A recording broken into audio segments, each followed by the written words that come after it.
na yan, food place na yan or food park na yan. Hindi ko man napasin na itayo pala to. Dati ano to eh, parang dahan ng mga sasakyan, saka parang it's an open space. And yan, paggabi maraming food kainan dyan, pero kahit taga rito ako hindi po nakakain dyan.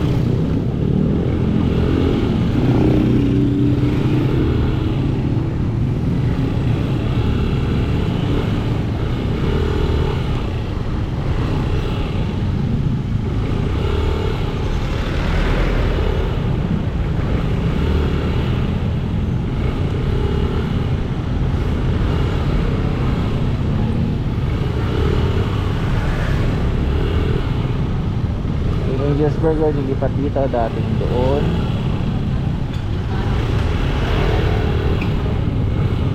Ay, dito ba't wala yung nagtitinda ng takoyaki? Ay sorry po, napalakas.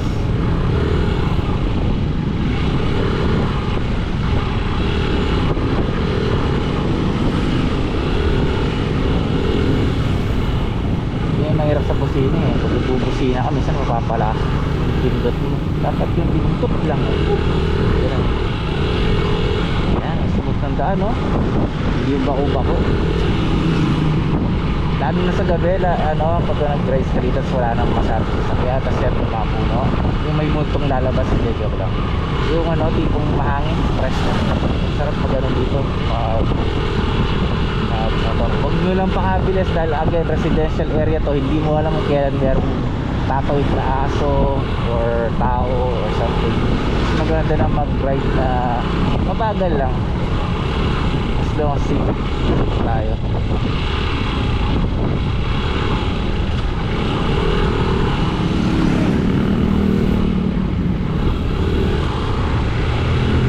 Ay, alam ko na kung saan napupunta ngayon.